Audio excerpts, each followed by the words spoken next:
Yang perlu saya sampaikan adalah mempelajari bahwa kekuatan berekonomi menggunakan basis amal jama'i bukan sekedar doktrin, bukan sekedar ajaran, tetapi memang ada success story, tak terkecuali di Jamiah Persis.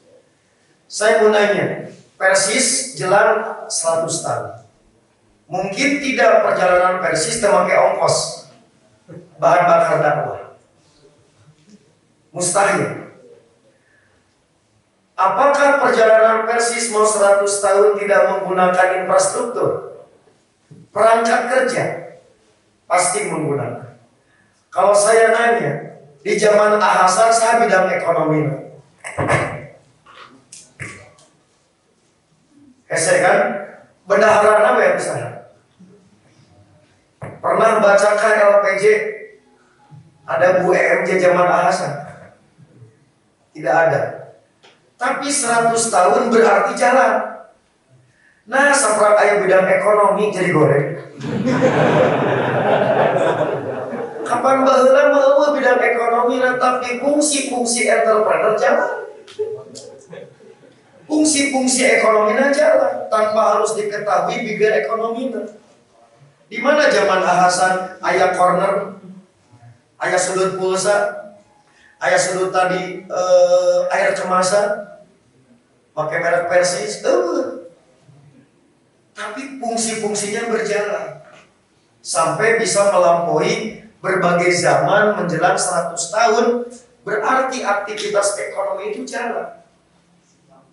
Sampai terkadang saya sendiri baru tahu tuh daftar teh anggota Dewan Hisbana. Tapi siapa bendaharanya? Siapa bigger ekonomi? Nah, usahanya karunaon. Waktu itu bagi saya gambaran success story. Ada cerita sukses orang tua kita. Nah, selidik punya selidik, kekuatan yang dimiliki bukan oleh semata-mata karena dagang produknya, tetapi ada modal besar yaitu amal jama'i, kolektivitas yang diwujudkan oleh orang tua kita, yang boleh jadi kita punya modal untuk diduplikasi bahkan dikembangkan sebagai anak cucu cicit ideologi mereka. Nah, berarti amal jama'i itu bukan utopia, bukan mimpi, bukan mengawang-awang ajaran langit, tetapi panduan membumi. Oleh karena itulah tidak akan saya bedah tadi petunjuk Quran sunnahnya, nas-nas dalilnya, karena sudah biasa pemuda Persis Komok Kabupaten Bandung. Tetapi kita akan mempelajari manusia percontohan bahwa konsep ajaran amal jama'i itu bukan sekedar ajaran, bukan tadi mengawal, tetapi membumi. Ternyata bisa menghasilkan manusia yang sukses, yang saya sebut manusia sukses berekonomi untuk dunia akhirat, yang menjadi pesaing berat penguasa pasar Bani Kuenuko yang dikuasai oleh mafia Yahudi, yaitu yang kita kenal dengan sebutan Abdurrahman bin Auf. Mari kita ambil beberapa kunci sukses Abdurrahman bin Auf yang diduplikasi di aspek-aspek tertentu oleh orang tua kita. Saya ambilkan contoh, ini fakta bukan utopia. Mohon maaf yang sebesar-besarnya, sekiranya buku saya diterbitkan 2018, maka nilai aset dan keuangan Abdurrahman bin Auf belum saya update, kecuali nanti bukunya cetak ulang. Ini saya ambil perhitungan 2018. Dilihat dari perhitungan per 13 April tahun 2018, nilai kekayaan Abdurrahman bin Auf yang dibelanjakan itu 12 triliun. Ini per 13 April 2018. Saya ambil contoh untuk infak. Pos belanja Abdurrahman bin Auf itu sampai 2 triliun. Kemudian mahar, karena di sini masih super jomblo, Maharnya hampir 1 miliar. Abdurrahman bin Auf itu. Kemudian wasiat, kemudian tirkah. Semua pasti melihat hasil. Dan kita pasti selalu setuju terhadap kesuksesan seseorang dilihat dari hasil. Tapi bagaimana proses Abdurrahman bin Auf menjadi demikian? Nah, di urang telah dipelajari prosesnya. Sebab panen mah kabeh setuju, tapi lebah malah jauh hayang panen hari malah henteu.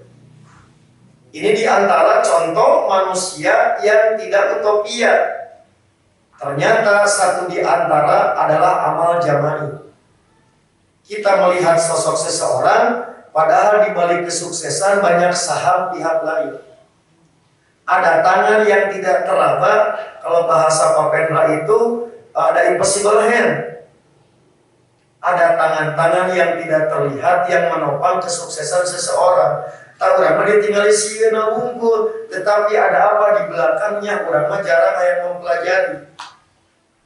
Nah, jelas dibalik dengan kesuksesan ini, Abdurrahman bin Auf tidak bisa sendirian.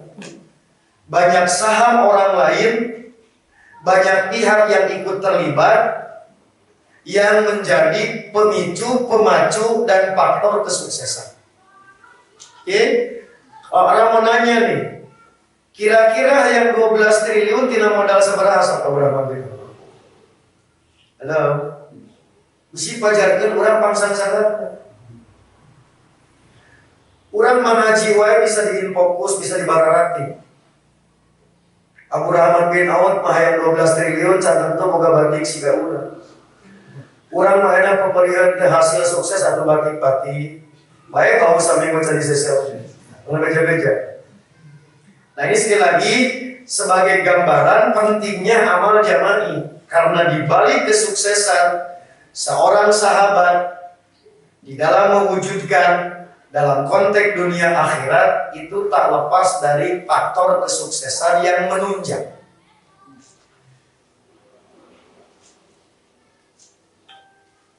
Ini saya ambil contoh untuk pos belanja infak. Tadi pos belanja secara umum, sekarang saya ambil contoh rincian untuk infak. Dilihat dari sisi wujud asetnya. Contoh itu dinar 4.000 dinar. Ukiah emas itu 200. Kemudian juga punya dinar 80.000. Selanjutnya unta 500 ekor dan kuda 1.500 ekor.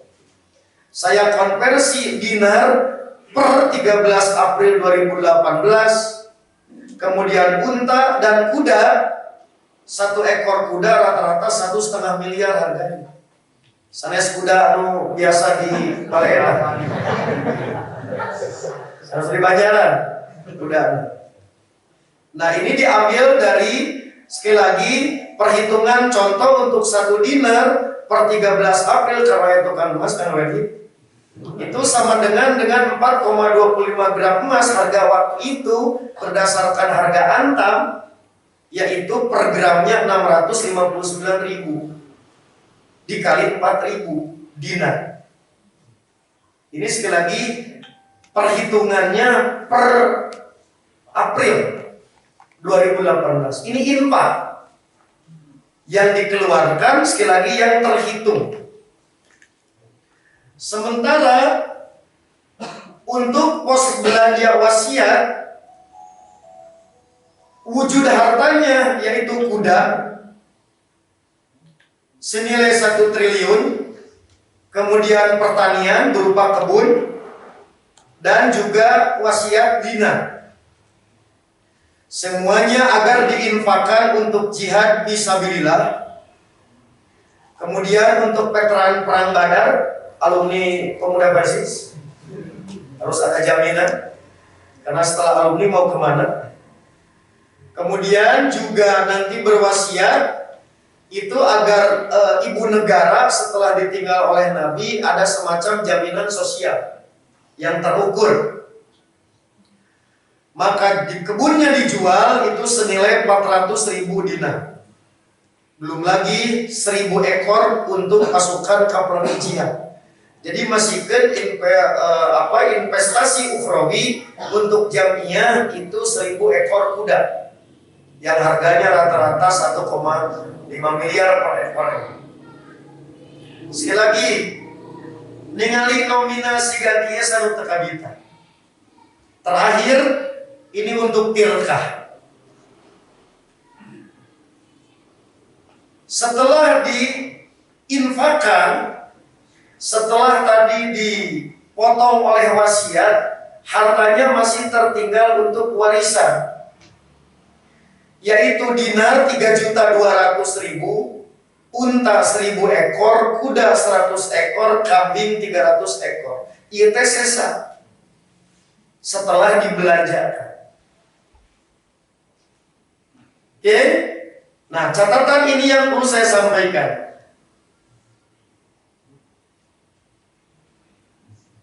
Apa yang saya sampaikan ini belum tentu menggambarkan aset Abdurrahman bin Auf yang sesungguhnya.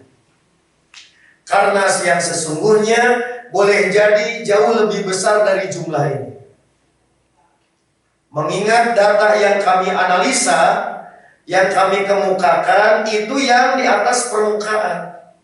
Berdasarkan informasi yang bisa diakses, maka banyak data yang tidak bisa diakses boleh jadi menggambarkan jumlahnya jauh lebih besar dari itu. Yang kedua, cara perhitungan ini sangat dipengaruhi oleh fluktuasi harga, terutama harga nilai tukar mata uang dan harga emas yang berlaku di dunia. Ini contoh tugas kalian yang belum sempat terhitung berapa nilainya. Berdasarkan riwayat yang kita dapatkan, aset yang belum terhitung yaitu logam mulia, bongkahan emas. Di dalam riwayat disebutkan semua tukang anu ngabongkar memecahkan logam mulia sampai berlecet-lecet ria tangannya.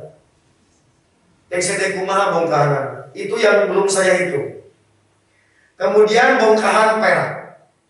Jadi oleh beberapa pekerja harus kunaon ku kampak kunaon sampai rata-rata gara retihan. Bakat ku badan bongkahannya itu belum termasuk yang 12 triliun.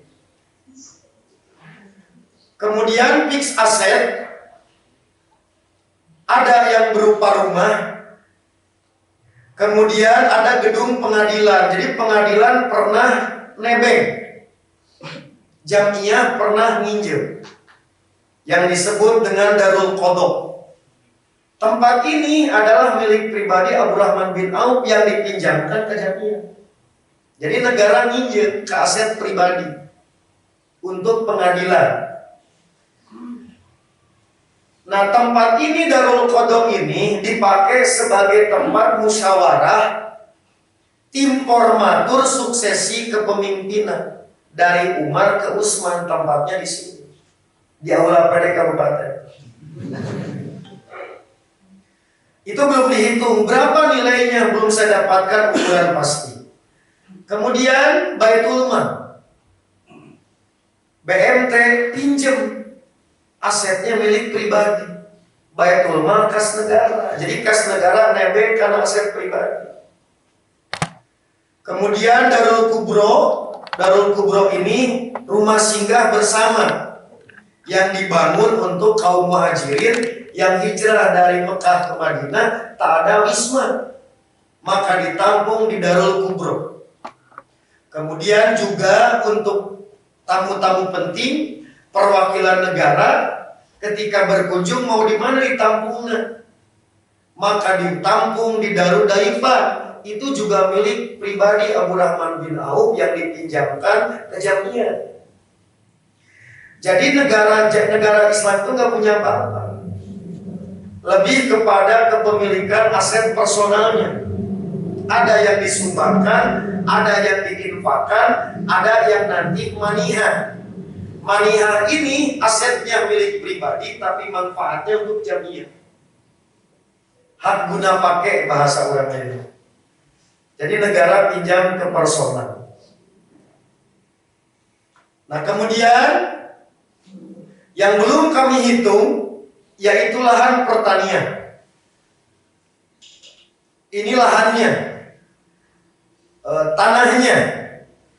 Kemudian produk pertaniannya beragam tanaman, ada kopi punten. Kemudian ada campur sari, tanaman campur sari Pangalengan. Dan juga properti yang lain. Ini juga belum ternilai.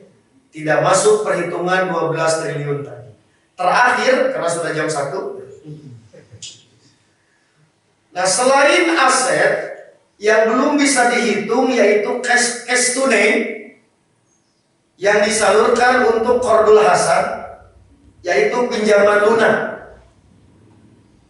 tanpa bunga. 2, kafalah, yaitu jaminan hutang bagi ikhwatul iman anu terseret Bang Emo, Bang keliling, tak bisa bayar, terjerumus maka dihandle oleh Abdurrahman bin Auf.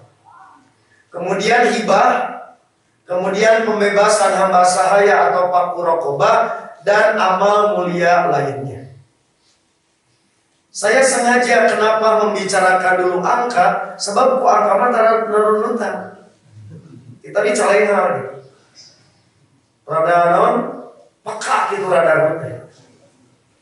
Tapi yang ingin saya ajak pembicaraan adalah apa yang tersirat di balik angka. Bahasakan barudak MLM psikologi di balik angka. Kita tertarik dengan angkanya, tapi apa psikologi di balik angkanya? Tanerjemahkeun angkana. Nah, tadi hayang panen tapi taramelang. Mari kita lihat kesalahan orang membaca kesuksesan Abdurrahman bin Auf. Banyak orang yang ingin menduplikasi Abdurrahman bin Auf tapi gagal. Sebab ternyata membaca Abdurrahman bin Auf itu dilingkupi dengan persepsi yang keliru. Contoh kekeliruan yaitu mengukur kesuksesannya murni materi duniawi. Makanya yang tertarik dengan Abdurrahman bin Auf bukan hanya orang Islam. Orang kafir pun mereka berusaha untuk mencuri jurusnya. Tetapi yang diukurnya semata-mata materi duniawi. 2, kesalahan membaca kesuksesan Abdurrahman bin Auf yaitu kiat suksesnya murni bisnis insani yang saya sebut manajemen saku, melupakan manajemen wahyu. 3, disebut sukses nate beda asup Islam. Padahal sebelum asup Islam to sukses. Sama seperti Abu Bakar, Umar sampai asup Islam gak sukses. Ini penting bisi pajarkan ada semacam jaminan. Sampai asup jamiah pengangguran. Begitu asup jamiah jual jaminan kerja. RUU Omnibus Law, RUU lapangan kerja. Begitu asup kalau begini nganggur. Salah persepsi. Asup jamiah menjanjikan kekayaan secara material.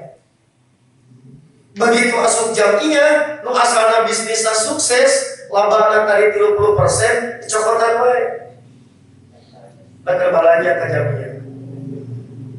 Itu kekeliruan. Disangkanya pada asup Islam sukses tuh. Sebelum asup Islam tidak sukses, itu keliru. Kemudian kunci suksesnya murni skill individual, kemampuan personal. Membaca Abdurrahman bin Auf karena semata-mata kemampuan individualnya, itu pun persepsi yang keliru. 3, sukses bisnis bermodal material banyak. Nah, Abdurrahman bin Auf bebenghar bersukses dan modal lagi boga gede. Apalah aku mah apa atuh? Modal sedetik macam mana bisa Abdurrahman bin Auf, itu juga keliru. Yang terakhir, Sukses bisnis Abdurrahman bin Auf dianggap simsalabim, semudah membalikan tangan, ada kadabra, simsalabim, cespleng, cengkur. Itu kesalahan persepsi. Mari saya ambil pertajam beberapa contoh dalam materi yang sekarang penting. Ini kita ambil standar kesuksesan. Karena tadi Coach memberikan tantangan bagi kita. Urusan bisnis, urusan duduluran beda deh. Ini penting agar menjadi ukuran standar kesuksesan sebelum masuk Islam atau sebelum bergabung di Jamiah. Setelah masuk Islam, standar kesuksesan dengan bergabung Jamiah. Ukuran sukses ekonomi pada naon coba. Ya, ada menanya nih. Kalau kita mengukurnya dengan kekayaan, jika ada reknanya, sukses ekonomi diukurnya lamun ku boga mobil, hayang boga mobil naon? Halo? Bisi naon, bisi tepukuh target. Kok hayang sukses ditanya naon ukuran, bingung ngukur mobil oke. Uguh gitu. Karena Coach, halus mobil lainnya Pak Mahal. Jadi ada berpikir rasionalisasi. Nah, kapan aset mah terukur? Entong ditanya yang sukses, begitu ditanya material bingung, pantas mau sukses. Cita-cita apa itu? Itu contoh. Nah, sebenarnya atau buku gitu, Lexus numpang anyar nate ya gitu kan. Nusul saluhureun eta saluhureun Alphard. Kan buku target. Lalu misalkan tadi hayang Lexus atau tadi SM 2000 800 misalkan, kan puguh targetnya harganya 3 miliar. Puguh udah gede, lamun dagang tukang dagang tema kudu sabaraha perputaran usaha, sabulana kudu sabaraha berlaba, kan puguh tak udah gede. Itu contoh yang sederhana. Ini murni pakai ukuran manajemen saku. Lamun pakai manajemen wahyu, kok mau bingung. Mereka pakai dalil mana suksesnya berekonomi. Jadi palingan bisa sukses. Dan nentukan target cita-cita baringan kan. Serasa abdi mau wiwas we asal bisa dahar. Pengayakan seminar jeung undang coach ka dieu atuh sakitu. Kudu aya UMJ. Tong bergerak bidang ekonomi kapan untuk sekolah SD bisa dahar. Tah tidinya wae urang mah geus can puguh geuningan. Lamun ukuran tadi materi boga kendaraan yang sederhana hayang nu kumaha urang mah can puguh. Mun ukuran imah hayang tipe sakumaha? Hayang boga kolam renang. Tah urang mah lebah dieu teh punten. Kapan ari cita-cita mah gratis. Urang mah mimpi wae teu wani. Kita ngalindur wae. Tak ada terpugu. Ini yang harus kita robah. Peparihan atau siga Abdullah bin Zaid bin Abdul Rabbi. Begitu terjadi deadlock memikirkan bagaimana memanggil untuk ibadah. Usulan tadi terompet ulah lantaran kaum Yahudi. Usulan atau enak kusena ulah manggil etamah ke kaum Majusi. Sampai deadlock 3 hari tidak ada jalan keluar. Pukul tuh kaimpi ke teta ngimpi ada. Sampai terngiang lapan ada. Pagi-pagi di hari keempat dilaporkan ke Nabi. Ajarkan kabilah. Pak Inahu anda sautan. Tuh pugu bakal putarin mikir. Tari orang bang mikir ada ngimpi kita. Mikir tadi hayang properti naon teh coba. Jadi naon wae atuh di urang teh. Pun sigana mah kena ditelanah kan sieun teh naon wae. Andai kata di PD punya chip diasupkeun tah koneksi tinggal kena laptop naon wae jerona gitu. Dream teh naon gitu. Nah jadi sekali lagi ini hal yang sifatnya bagi saya mendasar. Bisa naon antum bisa teh normal. Hariwang para mujahid normal. Jadi, Abdurrahman bin Auf contoh di antara sukses nanti puguh cita-cita hidup. Kercan asup Islam, puguh targetna ingin menguasai jaringan usaha bisnis. Maka Abdurrahman bin Auf sadar untuk mewujudkan itu tak bisa sendirian. Maka kunci kesuksesan dari sekian banyak yang relevan dengan kajian kita sekarang, selain tadi jelas the dream-nya, yaitu selalu membangun aliansi bisnis tak pernah sendirian. Maka sebelum masuk Islam, dia sudah menjadi eksportir dengan cara apa? Yaitu melanjutkan jalur yang telah dibangun oleh ayahnya Auf dan Affan. Sejak kecil sudah diperkenalkan dengan perdagangan internasional. Auf ke 5 tahun nyadak Abdurrahman, Affan nyadak Utsman. Jadi tileletik sudah dibangun aliansi bahwa yang namanya bisnis tidak bisa sukses sendirian. Dideheskeun, bahasa orang sudah dimuakhotkan sejak usia 5 tahun. Kerkapirkan, belum masuk Islam. Nah, sementara di luar dari Bani Quraisy maka sudah beraliansi bisnis dengan Umayyah bin Khalaf, yaitu bisnis rongsokan emas. Rongsokan emas. Tina rongsokan triliunan. Rongsokan tadi. Dacan hebat tangan mana Wendy? Rongsokan ya. Rongsokan emas.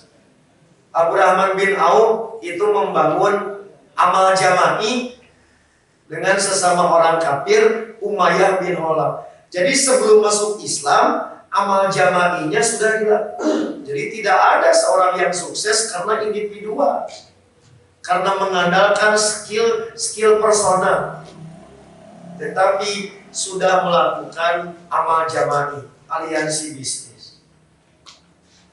Itu contoh yang perlu saya sampaikan. Kita ingin sukses, tetapi marilah kita awali dari the dream. Maka saya menyarankan ke panitia kunci pantona. Saya ingin hari ini yang hadir menuliskan the dream-nya apa. Sing puguh ngimpi wae sing bener.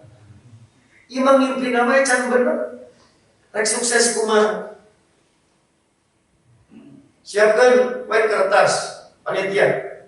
Coach, sebelum saya pamit nanti, saya minta mereka menuangkan dream-nya. Ternyata ada kunci kesuksesan yang selama ini bukan Allah tidak memberi ruang, tidak memberikan saluran, tapi daya tampung di kita. Nah, memang terpantas terbenar. Dan mimpi lagi can bisa. Jadi tikro hijikanya gini. Okay? Jadi saya ingin semua peserta menuliskan apa the dream-nya. Secara sederhana. Ia macet dunia naon di pikahaya. 2, ke akhirat. Dalam konteks ekonomi. Bagi saya itu adalah penting. Sebab terkadang perjalanan hidup kita itu dimotivasi oleh sesuatu yang menjadi azam kita. Nah, azam inilah yang menjadi modal besar. Orang sukses, kalangan sahabat, tidak pernah ada orang yang melangkah itu tanpa the dream, tanpa azam yang kuat. Semua pasti punya, sejak orang jadi kafir sampai muslim. Ini catatan yang pertama di balik angka Abdurrahman bin Auf, yaitu memiliki tekad yang kuat untuk kesuksesan. Jauh sebelum masuk Islam sudah memiliki tekad yang kuat. 2, yang tidak boleh dilupakan, untuk menjadi orang sukses itu butuh ongkos. Dan di sini Quran serta Nabi mengingatkan, tidak ada ahli surga yang gratis. Kemuliaan akan diraih berbanding lurus dengan ongkos pengorbanan. Hayang sukses setinggi langit, ongkosnya yang gratis mual ayah. Sorry bro, Kasurga teh gratis. Itu aya ongkos. Maka sama kesuksesan Abdurrahman bin Auf dan para sahabat itu ada ongkos. Ongkos yang paling pertama konsekuensi iman. Maka harus barter. Apa yang dibarter? Dari saudagar kaya sukses berhasil merebut kekayaan dunia di Mekah, maka ada konsekuensi harus rela meninggalkan zona aman. Harus berani menggadaikan aset dan jaringan bisnisnya yang telah menggurita dengan senang hati penuh keikhlasan demi menggapai kemuliaan di mata Allah. Apa konsekuensinya? Meski harus berubah menjadi miskin papa dengan aset hanya yang melekat di badan. Jadi zona aman ditinggalkan, beragam jaringan dilepas. Konsekuensinya tak aset yang tersisa hanya nempel. Tak hayang 12 triliun tadi nuka itu, teh kudu kitu.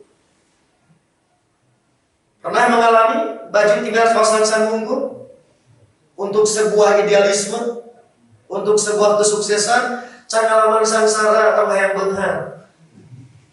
Ieu mah jauh hayang beunghar gak sangsara aja. Nah, kapan orang teh merasakan manis teh setelah pahit, makanya berterima kasih kepada pahit. Gara-gara pahit bisa ngarasakeun manis. Ieu mah beunghar hayang ai pahit teu ulah watak. Sangsara heula aja. Hidup sangsara. Oh, terus kena tadi minimal aya remeh keneh urang mah. Ieu mah remeh wae teh boga kudu ngalaman, baru ada peluang sukses. Abdurrahman bin Auf mah yang gitu teh ngalaman, tinggal baju nu nempel. Remeh wae teh boga. Bisa 12 triliun. Lain sangsara, tapi ninggalkan kekayaan yang ada barter demi surga. Ku Allah digantiana ke kargo. Dengan zona yang nyaman, zona aman meninggalkan itu. Karena yakin di hadapan Allah ada yang lebih besar dan dirinya punya modal. Namun boga skill, punya kemampuan membangun aliansi yang berhasil dibuktikan. Namun kerja di ahli neraka wae sukses, kira kudu jadi ahli surga sukses. Kemudian ini contoh lain yang perlu saya sampaikan.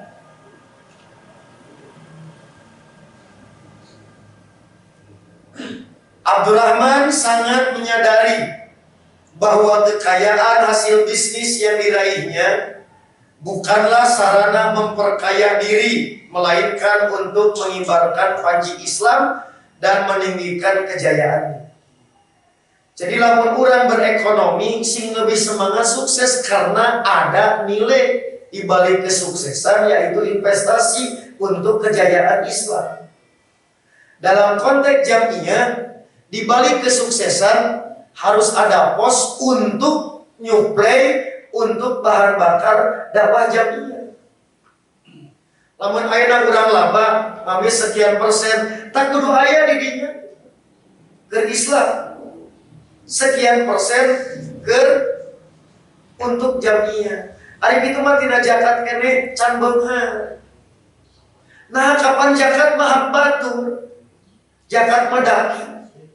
Pengusaha nu masih bisa bayar zakat belum tentu sukses. Karena itu mah batur. Makanya jangan berharap pasif income tina zakat.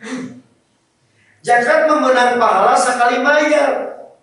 Itulah pahalanya melaksanakan kewajiban. Tapi mau jadi sedekah jariyah.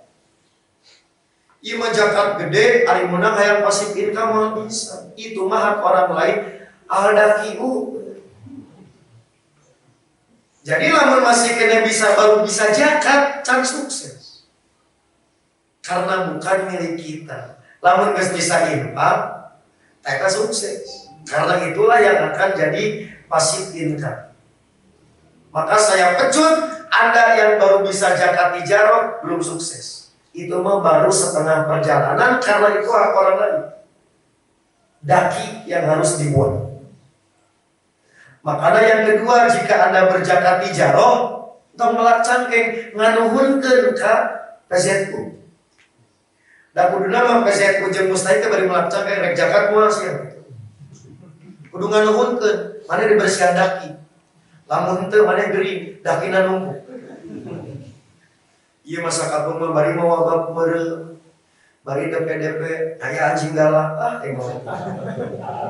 Wakil urang lagi bari melak cangkeng zakat moal. Ieu mah sakedeng intermezzo emot ka almarhum. Usah didirahman. Keur bangorna sampai wani nagih zakat ka Cina.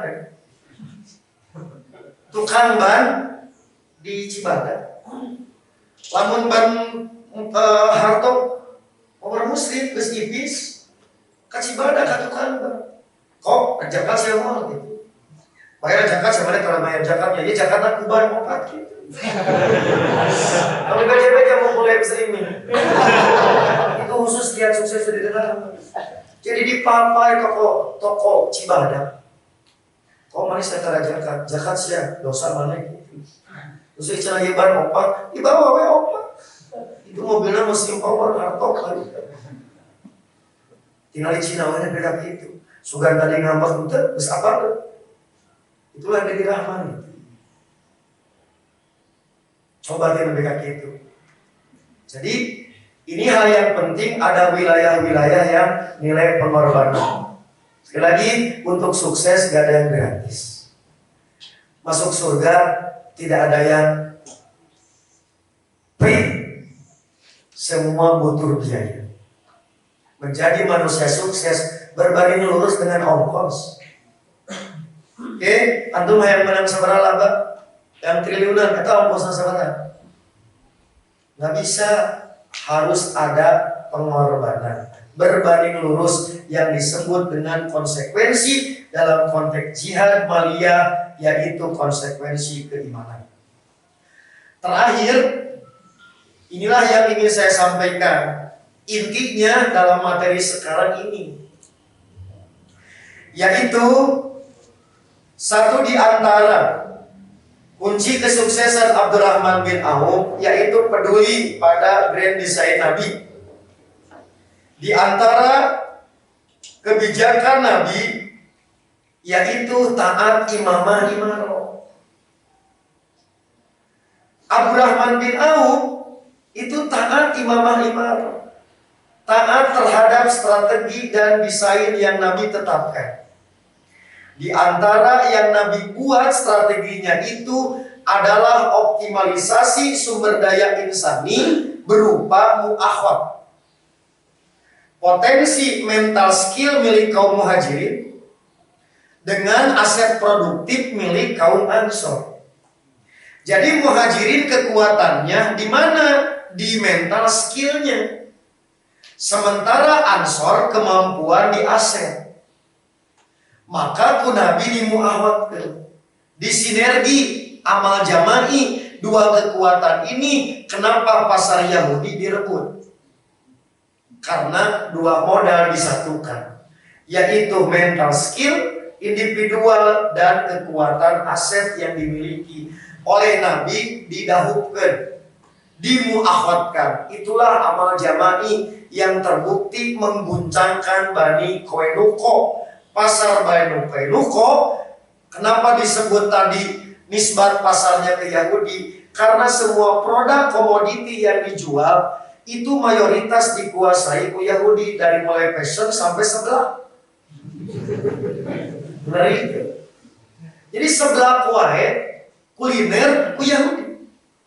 Timimiti nu ecek-ecek sampai yang bukan kaleng-kaleng Yahudi. Tapi semuanya tumbang ke Abdurrahman bin Auf. Bukan Abdurrahman bin Auf personalnya, itu pionirnya. Nya garda terdepan mas teh karena mahiji Abdurrahman bin Auf, tetapi gerakannya ini adalah amal jama'i yang Nabi tetapkan. Sampai terjadi keguncangan pasar Yahudi. Padahal mu'akhadnya Yahudi sebelum Nabi hijrah itu lebih tangguh amal jama'i Yahudinya.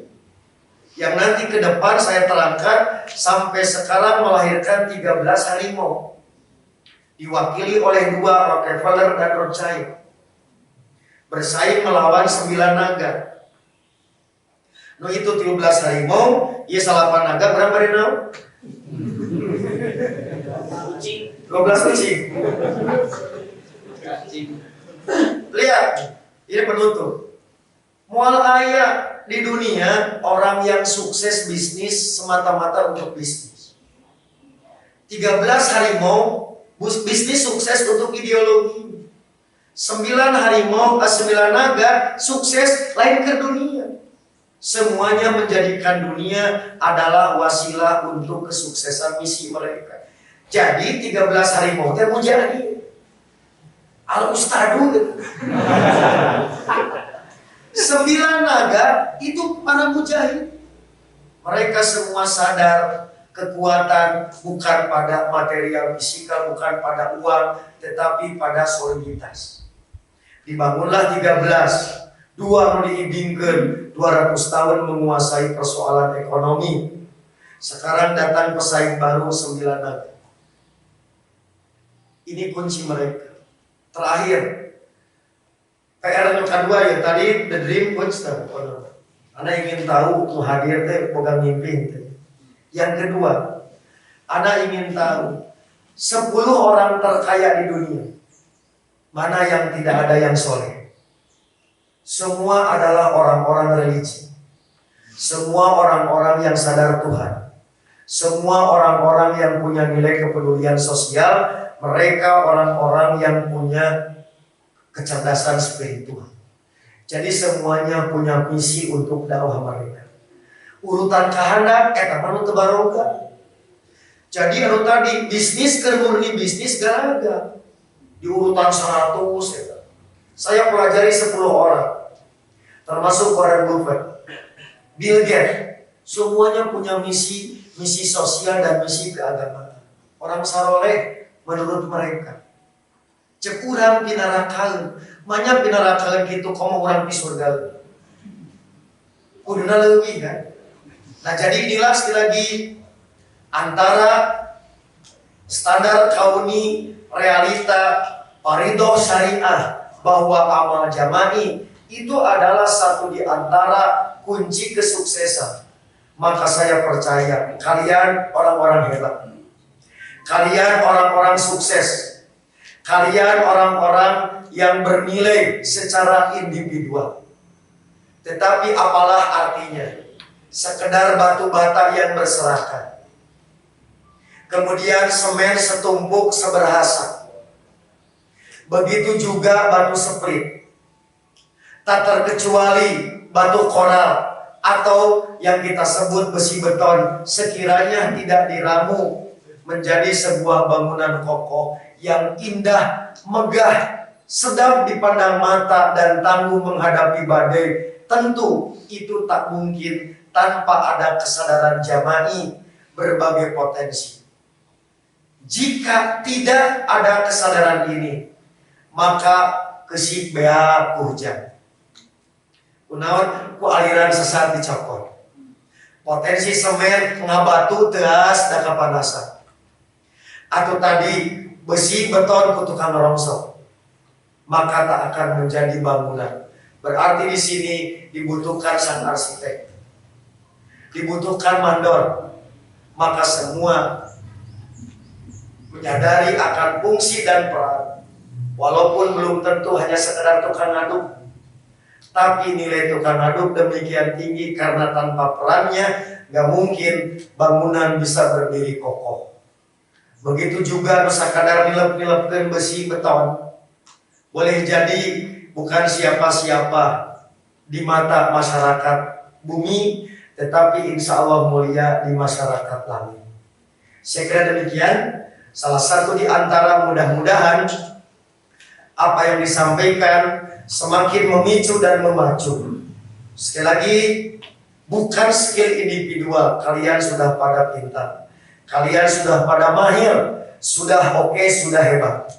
Tetapi membangun kesadaran amal jama'i inilah yang menjadi tantangan kita bersama yang harus kita jawab melalui kesadaran kolektif para aktivis Jam'iyah, terutama para pengambil kebijakan dan pelaku bisnis di lapangan yang harus kita wujudkan bersama.